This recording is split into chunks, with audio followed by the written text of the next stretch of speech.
Labą dieną, dar kartelį visiems.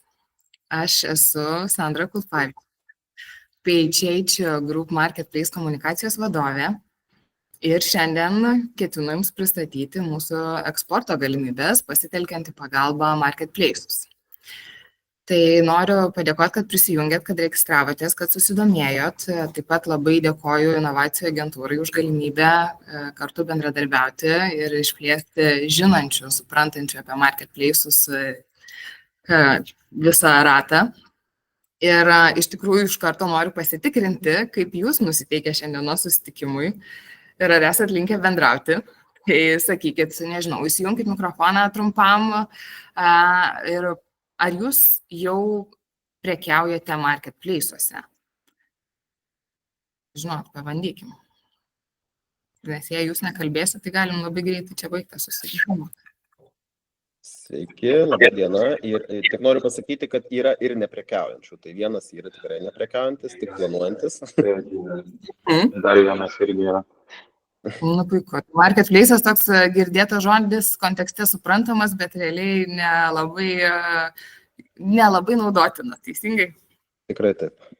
Tai labai tikiuosi, kad sužinosit šiandien šitą naujo ir tomis žiniomis pasinaudosit. O dabar, tada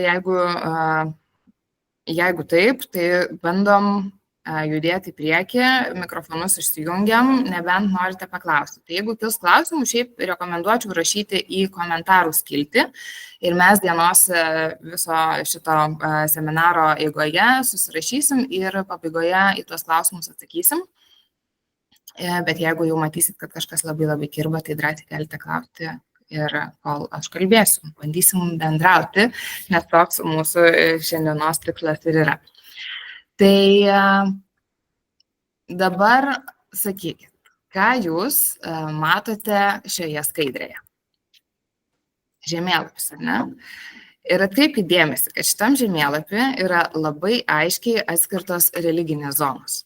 Jos niekaip nesikerta, ar ne? Musulmonai, krikščionys visi yra atskirai savo gete ir nieko nėra tarp jų bendro, bet žinot, kas stovi va štai čia centre? Ogi turgus. Šiais laikais turgus angliškai market, ar ne, yra tikrai kitoks. Ir Marketplace'as apskritai sunkiai vizualizuojasi su šia nuotrauka. Tačiau jie vis tiek vienyje daugybę pirkėjų ir pardavėjų su skirtingomis prekėmis, skirtingais poreikiais ir galimybėmis. Ir dabar atėjo laikas, kada visi internetu pirkti ir parduoti. Žaidėjų rinkoje yra daugybė, jie konkuruoja dėl tų pačių pirkėjų, o pirkėjai tapo išrankesni, reiklesni ir visai nebūtinai lojalūs. Užduotis parduoti nėra lengva, kaip suderinti išaugusius pirkėjų lūkesčius su augančiais verslo kaštais ir stiprėjančia konkurencija. Nesinori priminti pandemijos, tačiau tai buvo e-prekybos aukso amžius. Ir reikia turėti omeny, kad pinigai, kuriuos anksčiau žmonės skyrė apsipirkimams internetu, dabar nukreipti ženkliai platesniems poreikiams. Apsilankymų sporto salėse, restoranuose, teatruose, kelionėms ir panašiai. Antrasis dalykas, kuris veikia e-prekybą, tai padėtis pasaulio ekonomikoje. Infliacija, palūkanų normos, karo baimė. Taigi žmonėms liko mažiau pinigų, kuriuos jie galėtų išleisti.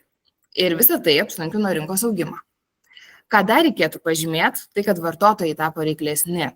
Jie tikisi geresnės prekių pasiūlos, mažesnių kainų, bet nuo to nenukenčiančios kokybės, greito pristatymo, taip pat įvairių atsiskaitimo galimybių.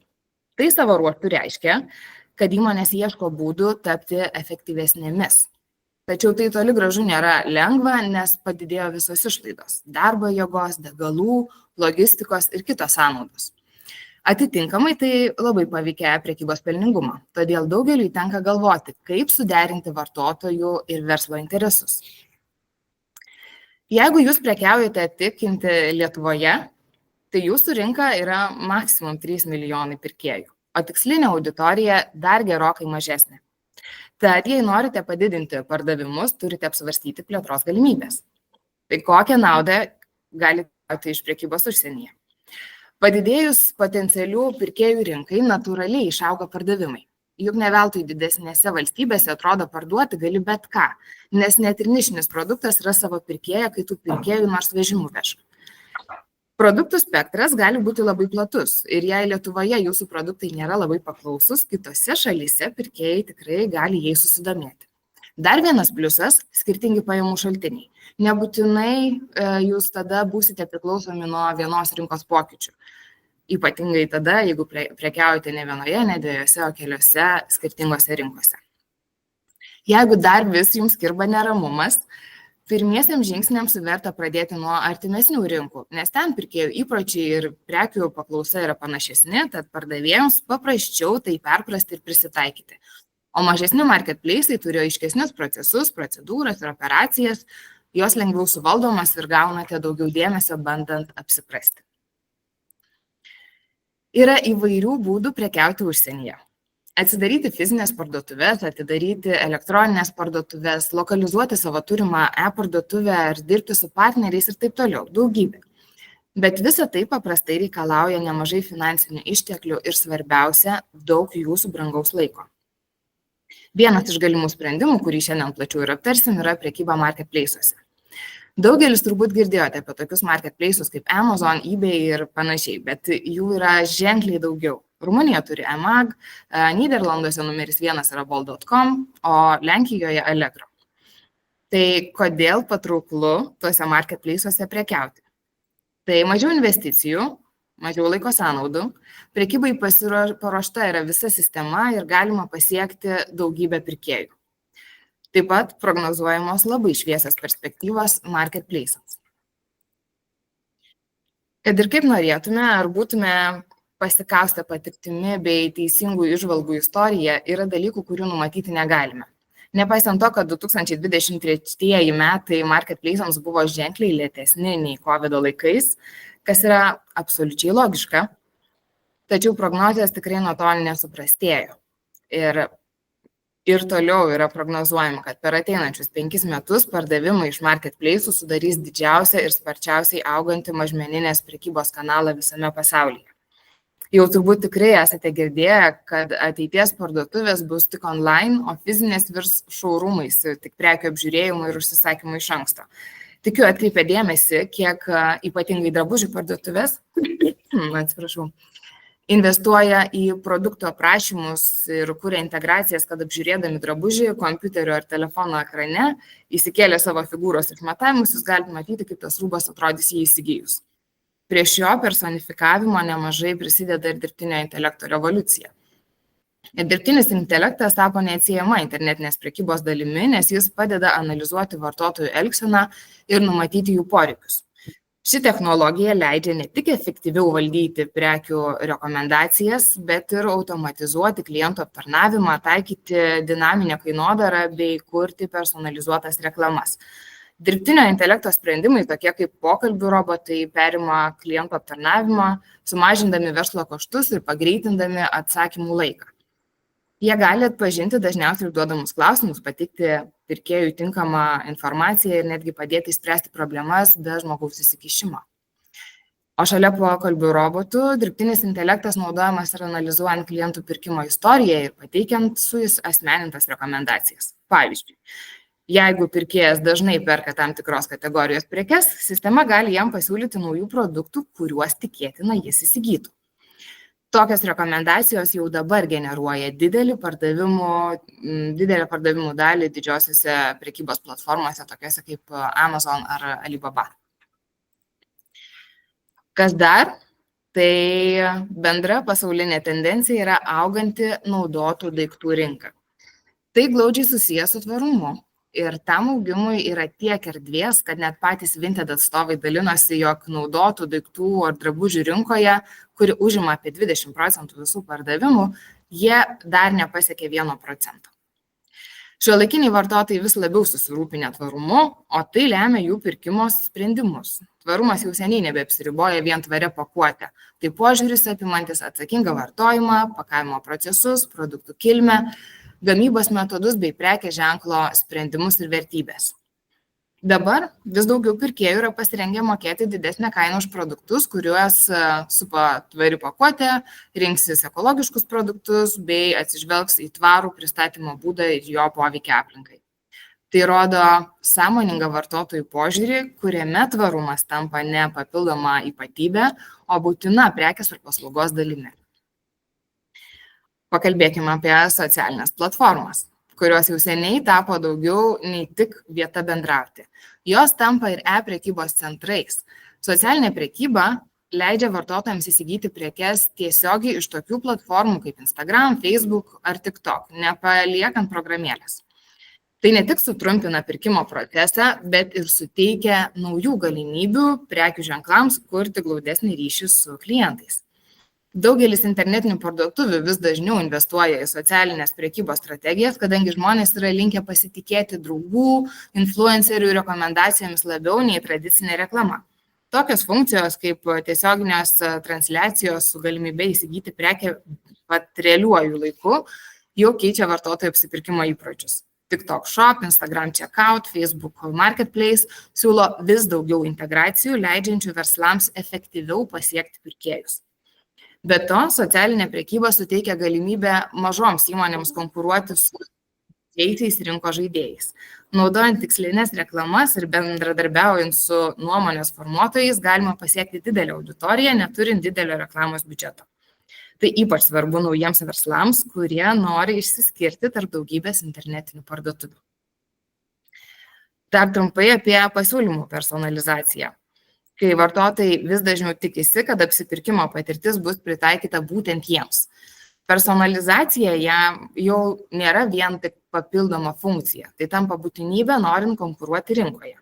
Tyrimai rodo, kad daugiau nei 70% pirkėjų tikisi suasmenintų pasiūlymų ir yra labiau linkę pirkti iš tų parduotuvių, kurios prisitaiko prie jų poreikių.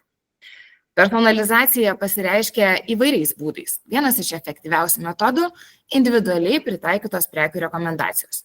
Naudojant, žinoma, dirbtinį intelektą, galima analizuoti kiekvieno vartotojo naršymo istoriją, ankstesnius pirkimus ir net produktų peržiūros, kad būtų pateikiami labiausiai tinkantis pasiūlymai.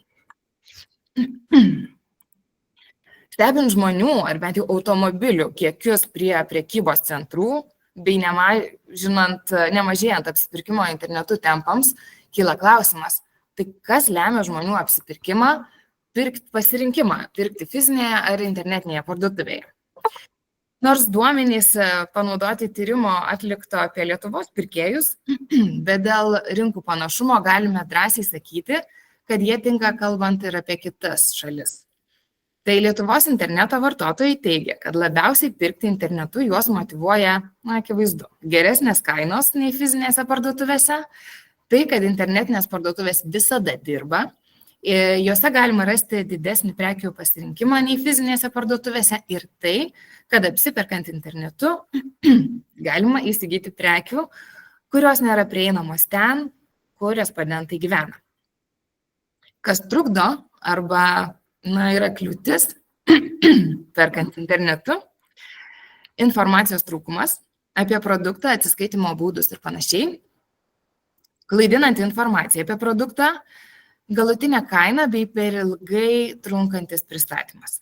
Perkantis telefono programėlėje ar planšetėje kaip pagrindinius iššūkius mini nepatogumą pildant apmokėjimo informaciją, mobiliųjų ir per mažas raidės ir paveikslėlius. Įsivaizduojate, ar ne? Tai ką labai svarbu apgalvoti prekiaujant ar kuriant savo svetainę. Dabar klientų tipai internete. Kodėl tai svarbu, paklausit, ar ne? Jeigu jūs turit patirties, aš tikrai tikiu, kad turit pardavimų srityje patirties, tai jūs puikiai žinote, kad nėra vieno universalaus būdo, kaip įtikinti klientą. Magnetas, kuris pritrauks kai kuriuos, bus maža kaina. Kiti vertins malonų bendravimą su pardavėju. Dar kitiems patikimas patarimas renkantis produktus. Yra ir tokių, kurie perka vadovaudamiesi emocijomis ir priima greitą sprendimą, pavyzdžiui, veikiami šiuo metu vykstančios akcijos. Ši universali tiesa veikia ir e-prekybos pasaulyje. Tai kokių tipų klientai yra e-prekyboje? Iš pradžių verta paminėti, kad yra daug klientų tipų klasifikacijų, bet mes išskiriame tuos, kurie vertinami pagal vartotojų elgseną. Tai klientai, pirmiausia, kurie žino, ko nori arba yra orientuoti į produktą. Tai šie žmonės tiksliai žino, ko jie nori, Jie dažniausiai ateina į elektroninės prekybos platformą su konkrečiais lūkesčiais, jie jau atliko tyrimus ir lygino skirtingus produktus. Taigi jie dažniausiai ieško konkretaus gaminio modelio, dėl to jie labai greitai priima sprendimą dėl pirkimo. Juos įtikins patraukliausia kaina ir nemokamas prekių pristatymas, greičiausias įmanomas pristatymas. Tačiau jie nebus suinteresuoti, pavyzdžiui, įsigyti papildomų produktų rinkinio ar papildomų akcijų. Tad pasistengkite, kad jūsų produktų pasiūlymai būtų pirma patrauklesni, antra labiau matomi. Kita grupė yra sandorių medžiotojai. Tai žmonės, kurie perka pirmiausia dėl to, kad atsirado gera proga.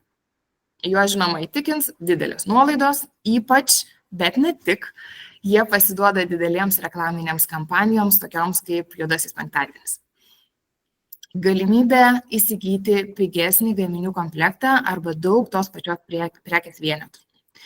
Ir bet kokios papildomos naudos, pavyzdžiui, kuponas kitam apsipirkimui su nuolaida ar panašiai. Yra dar tipas taupieji. Tai akivaizdu, jie susitelkia į kainą. Žmonės, kurie ieško kuo mažesnės prekės kainos, taip pat pigesnių jiems reikalingų prekių pakaitalų ir juos įtikina, dar kartą pasakysiu, mažiausia prekės kaina ir dažnai net ilgesnio pristatymo sąskaita. Rekomenduojami pigesni pakaitalai, pavyzdžiui, jie tikrai gali būti suinteresuoti įsigyti alternatyvų firminiams vandens ąsočio filtrams ir panašiai. Tačiau atsiminkite, kad į kainą orientuoti klientai dažnai nėra labai lojalūs. Jei kitur ras geresnį pasiūlymą, jie tikrai nedvejos. Kitas tipas – klientai ieškotojai. Tai jie pramogauja ieškodami prekių internete ir tiesiog stumia laiką, be konkretaus poreikio pirkti. Daugelis jų sprendimus priima impulsyviai, radus išskirtinį gerą pasiūlymą arba kažką šaunaus, jie tiesiog dažniausiai įsimeta tuos produktus į krepšelį, o paskui nebaigia sandorio. Tai kaip tokius žmonės pritraukti? Visų pirma, pasirūpinkite savo pasiūlymo matomumu. Akį traukiančios prekių nuotraukos ar intriguojantis pasiūlymo aprašymai gali būti tarsi magnetas. Taip pat atminkite, kad jei toks potencialus klientas vieną iš jūsų produktų įsidės į krepšelį, jis ten liks tol, kol vartotojas jį iš ten išims. O tai reiškia, kad yra tikimybė, kad sandoris kažkada vis tiek bus baigtas. Na ir paskutinė grupė, kurią aptarsiu, tai yra tyrinėtojai. Šio tipo klientus taip pat galima apibūdinti kaip labai kruopščius. Tai taikoma žmonėms, kurie mėgsta būti gerai informuoti prieš perkant. Toks požiūris ypač būdingas brangesnės prekes perkantiems žmonėms ir sprendimas jas įsigyti siejamas su didelė investicija. Todėl, jei siūlote produktus iš aukštesnio kainų diapazono, būkite pasirengę deryboms dėl pardavimo. Kruopštus ir žingeidus klientas įvertins greitą ir kartu objektyvų kontaktą. Paviršutiniškas atsakymas į žinutėje užduotą klausimą sunaikins jūsų pardavimo galimybes. Ir mūsų tikslas yra sėkmingi pardavėjai ir laimingi pirkėjai. Tai patenkinti prekių asortimentu, kokybė, pristatymų klientai grįš pirkti. Todėl darome viską, kad patenkintume jų lūkesčius ir poreikius. O kas rūpi tiems klientams? Visi įmanomi atsiskaitimo būdai, kortele, grinais, banklinkais, lizingo sprendimais ir panašiai. Greitas ir patogus pristatymas taip pat įvairiais būdais. Paprastas ir patogus grąžinimas ar garantinis aptarnavimas bei pirkėjų aptarnavimas 24/7. Tai ką jūs dabar galite daryti su šita informacija? Ogi imti ir pradėti prekiauti PHH Group Marketplace. Jis apima Pigu LT Lietuvoje, 220 LV Latvijoje, CAV24 Estijoje ir Hobby Hall Suomijoje. O kad būtų aiškiau, kokią naudą iš to galite gauti, pristatysiu plačiau mūsų Baltijos ir Suomijos marketplace. Nors marketplace'ų pasirinkimas yra labai didelis ir norisi šokti į tuos gilius vandenis ir pardavinėti savo produktus visam pasauliui, ir daugybė sėkmės ir nebūtinai istorijų galime patarti. Pirmiausia, patikrinkite, kokios temperatūros tas gilus vanduo. Pradėkite nuo artimiausių pažįstamų rinkų. Taip turėsite galimybę, laiko ir erdvės įsivertinti, kaip elgtis su naujais procesais, kaip valdyti užsakymus, kiek žmogiškųjų pajėgumų gali prireikti ir tada apšilus kojas galite žvelgti plačiau. Taigi kviečiame prekiauti PHH Group Marketplace. Ir kad neatrodytų, jog skatinam prekiauti tik savo kieme, sakom, neapsiribokite tik Lietuvą. Vienu žingsniu keliaukite į visas 4 rinkas. Ir nors rinkos šalys 4, bet dėl daugelio panašumų jas galima laikyti viena rinka ir tai palengvina darbą. Puikiai išvystytas interneto tinklas ir skvarba, pardavimai internetu kasmet auga, absoliuti dauguma interneto vartotojų perka internetu, o pozityvi prognozė, jog e-pardavimų apimtis gali išaugti 15–20%. Pirkimas internetu jau tapo kasdienybė. Tai kodėl verta prekiauti mūsų PHH Group Marketplace?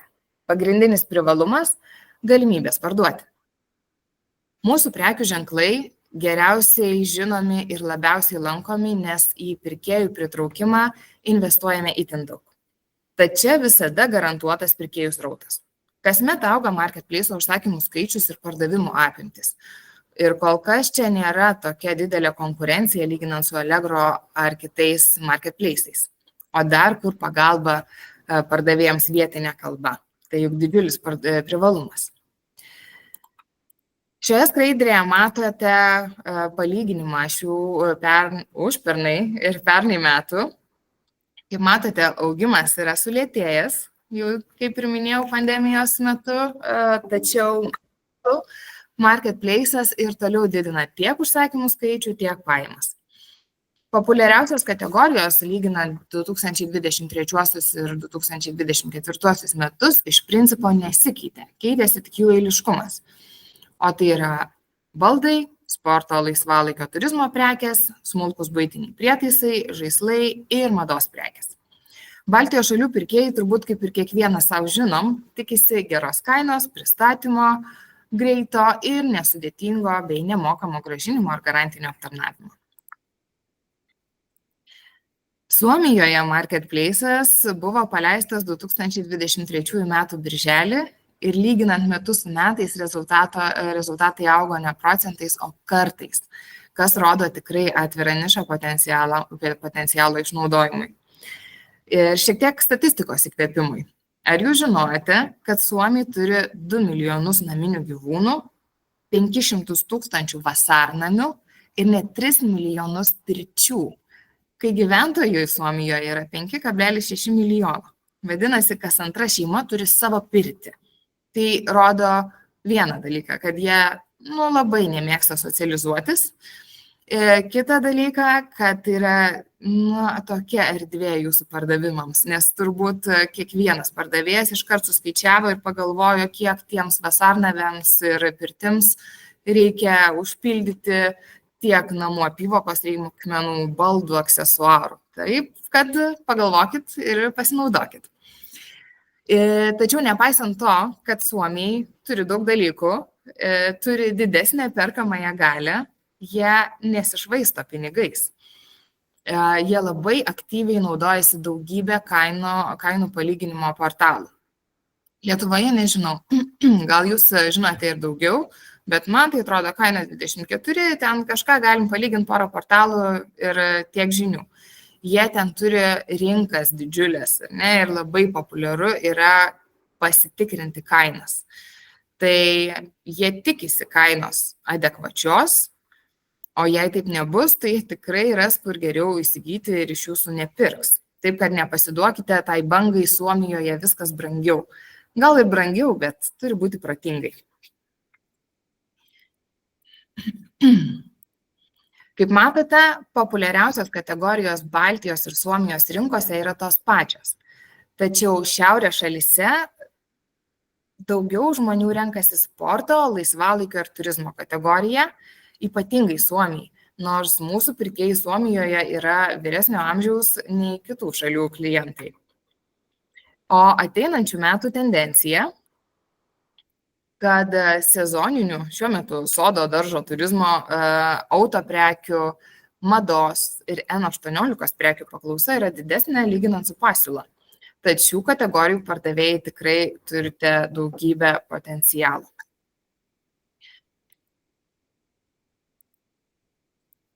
Pirkėjų lūkesčiai, aptarsime dabar juos. Tai Baltijos šalyse ir Suomijoje jie yra skirtingi. Baltijos šalyse pirkėjui svarbu platus prekių pasirinkimas, kainos ir greitas pristatymas. Suomijoje pirkėjams svarbu aiškumas. Pažadėta, vadinasi, turi įvykti. Jei nurodyta, kad pristatymas įvyks per 2 dienas, vadinasi, jis taip ir turi būti. Ar bent jau jie tikisi būti informuoti, jei vyksta nesklandumai. Ir jei galvojate, kad akivaizdu, kad juodojo penktadienio savaitę dėl padidėjusių užsakymų kiekių gali atsitikti vėlavimai, tai suomiams tai tikrai nėra savaime suprantama. Jie tikisi užsakymą gauti tada, kada nurodyta aprašyme. Kitas niuansas – suomiai vengia klientų aptarnavimo. Kaip ir sakiau, nėra labai socialūs, gal dėl to jų tiek nedaug tokiam didžiuliam valstybės plote ir yra, ir jie gyvena didžiuliais atstumais. Tad turėkite omeny, kad viskas turi būti aiškiai aprašyta svetainėse, prekių aprašymuose ir viskas turi būti pateikta nuotraukose, nes jeigu bus neaišku, jie tikrai nesikreips pasitikslinti, jie tiesiog nepirks. Tai apžvelgėme, kas svarbu pirkėjams. Dabar aptarkim, kaip atrodo pirkimo procese. Pirkimo žingsniai ir ką svarbu žinoti pardavėjams.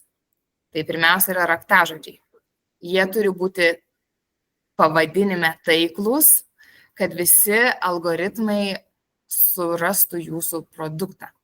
Tai nurodytas brandas, pati prekė, viskas labai aišku. Ir jokių pridėtinių nereikalingų žodelyčių, bet viskas taip tiksliai, kad tik tai algoritmai jūs surastų. Dar svarbu tikslus aprašymas. Dydžiai, dydžių lentelės, spalvos, sudėtis, techniniai parametrai ir visa kita. Kuo toliau, tuo labiau pirkėjai naudojasi filtravimosi sistema, nes naršant surasti prekę tarp 8 milijonų, nėra labai realu, tiesa. Tai filtrai yra žmonių kasdienybė ir kuo tiksliau juos užpildysite, tuo didesnė tikimybė, kad jūsų prekė bus surasta pirkėjo. Nuotraukos. Tikrai tikiu, kad ir patys suprantat, kaip svarbu, kad jos būtų kokybiškos, aiškios, patrauklios akiai. Nežinau, drabužis prekiauja, tai bent jie turi būti išlyginti, ar ne? Turi būti profesionalu ir patrauklu, nes jie turi atspindėti, parodyti, ką klientas pirks ir tai turi gal net atrodyti geriau negu realiai, ar ne? Tai turėkite omeny, kad tos vienos nuotraukos neužtenka, jos turi būti kelios ir kuo patrauklesnės ir kuo labiau atspindinčius tai, ką klientas perka. Taip pat galimybė atsiskaityti ne tik iš karto perkant, bet ir atsiimant užsakytas prekes ir pristatymo greitis. Labai daugam svarbu ir jau visi mes pripratę gauti prekes kuo greičiau. Yra žinoma ir tų, kurie gali palaukti, bet būkit pasiruošę. Kas yra geras asortimentas? Ogi toks, kurį perka. Suprantame, kad žieminių paltų vasarą prekyba bus tikrai vangi, nors greičiau jos išvis nebus. Ir geriau atnaujindami, plėsdami asortimentą, turėdami galimybės, įtraukite platesnį kategorijų skaičių. Kuo daugiau, kuo plačiau, tuo didesnė tikimybė, kad nupirks jūsų prekę. Jei prekiaujate žaislais, nereiškia, kad negalite pardavinėti automobilio detalių. Žinoma, jeigu tai jums leidžia galimybės ir atitinka jūsų verslo strategiją. Kitas dalykas, kas labai nuvilia klientą, tai yra atšaukimai. Ir tą pasitikėjimą ir patį klientą susigrąžinti, pirkti kitą kartą gali būti labai sunku. Todėl labai svarbu sekti savo prekių likučius ir neturėti nuolat prekę su statusu išparduota. Pirkėjai, jau kaip ir minėjau pradžioje, išmoko pirkti. Jie moka pasilyginti kainas internete. Todėl kainodara turi atitikti rinkos kainas. Ir tikrai nepamirškim, lojalumas išsivadėjęs. Juk ir jūs, tikiu, važiuojate į parduotuvę, kuri yra pakeliui namo ir tikrai ne į kitą miesto galą, nes ten bananams akcija, ar ne? Tai mūsų visų tikslas, kad radęs jūsų prekę, klientas ją įsigytų, o didžiausias pasiekimas, kad tą prekę įsigijęs jis dar grįžtų pas jūs pirkti. Tai pirkėjas tikrai gali pirkti aukštesnėmis kainomis, jeigu neranda prekės kitur arba jeigu reikia labai skubiai. Bet vien iš šios pirkėjus visų savo vilčių juk nesudėsite. Taigi aptarėme pirkėjų lūkesčius ir kaip juos patenkinti. Dabar pereisime prie to, kaip parduoti jiems mūsų platformoje. Tai mes labai stengiamės suteikti viską, ko reikia e-prekybai, nuo infrastruktūros iki specialių paslaugų. Tai infrastruktūra jau yra sukurta. IT mobili versija, aplikacija, visi verslo operacijas aptarnaujantis sisteminiai sprendimai. Ir mes suteikėme jums sistemą, kurioje jūs viską matote. Užsakymus, grąžinimus, sąskaitas, žodžiu, viską, ko reikia. Toliau mes turime apgalvotas ir struktūruotas operacijas. Logistika, atsiskaitimo operacijos, klientų aptarnavimas. Garantuotas kasdienis pirkėjų srautas. Mes labai investuojame į jų pritraukimą ir jums nereikia ieškoti klientų, jie jau čia. Tai tas srautas yra garantuotas. Taip pat siūlome rinkodaros sprendimus, marketingo kampanijas visose 4 Baltijos šalyse. Tai įeina ir nuosavi komunikacijos kanalai, naujienlaiškiai, Facebookas, Instagramas. Taip pat galime personalizuoti komunikacijos sprendimus. Suteikėme vertimo paslaugas ir jūsų patogumui ir greitesniai prekybai kitose rinkose.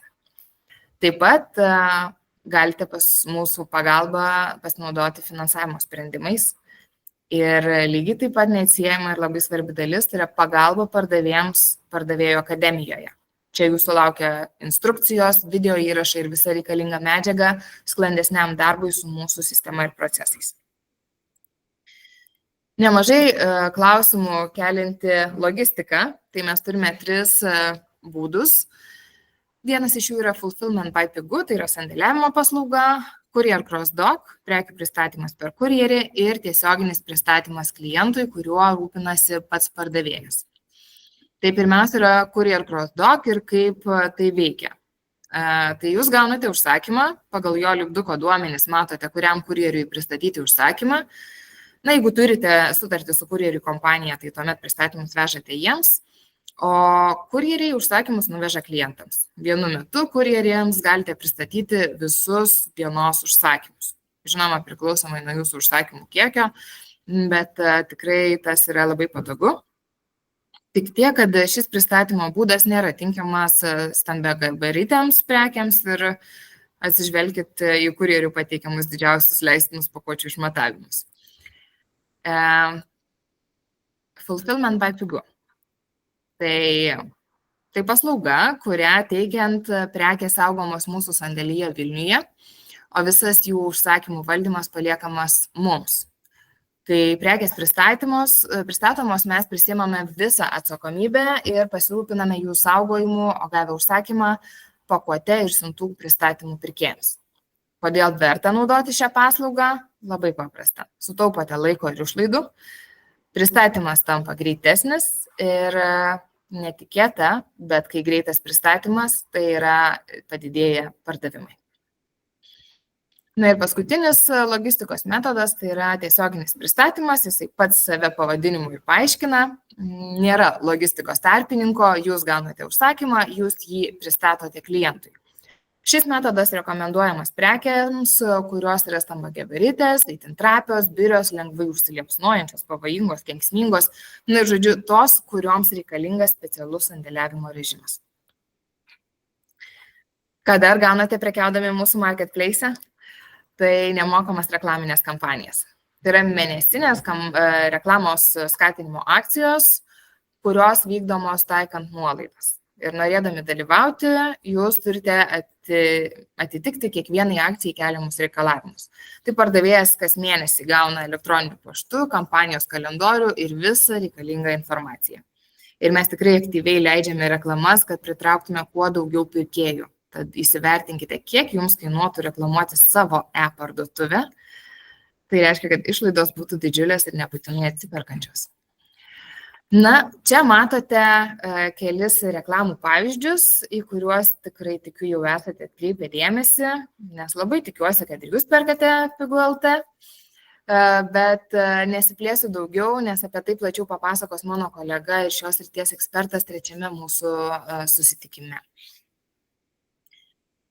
Tai jei vis dar kyla klausimų, kodėl visgi nepradėti plėstis nuo pasaulinio žinomumo marketplace'ų, tai štai jums konkurencijos vizualizacija. Lyginame Amazon, Allegro ir mūsų PHH Marketplace ir kaip matote, aktyvių pardavėjų skaičius pas mus yra ženkliai mažesnis. O aktyvių pirkėjų tenkančių vienam pardavėjui mūsų Marketplace yra 3-6 kartus daugiau. O produktų turime ženkliai mažiau. Tad Amazone yra didelė grėsmė pranykti didelėme kiekyje produktų. Allegro išskirtinis bruožas – maža kaina. Lenkijoje besirinkdami kainą ar kokybę, pirkėjai pirmumą teiks kainai. Tai paskaičiuokite, kiek reikės nuveikti konkurencijos atlaikymo labui. Dar palyginimui. Lentelėje matote, kaip skiriasi komisinių dydžiai skirtingose kategorijose pas mus ir Amazone. Tai ir mūsų komisiniai yra mažesni už Amazon daugybėje kategorijų ir labai ženkliai, net jau knygose. Matote, kad skiriasi 3 kartus. Tai kiekgi kainuoja prekiauti PHH Group Marketplace? Vienas mokestis, kuris yra pastovus ir nesikeičiantis, tai yra mokestis. O jo dydis priklauso nuo to, ar jūs nusprendžiate prekiauti vienoje šalyje ar visose mūsų rekomenduojamose rinkose. Kintantis mokesčiai, kurie priklauso nuo jūsų pardavimų, yra komisiniai ir logistikos mokesčiai. Taip pat, jeigu naudositės papildomomis reklamos, fulfillment by Pigu sandėliavimo paslaugomis, galbūt jums prireiks vertimų, tai tos paslaugos bus prie papildomų mokesčių.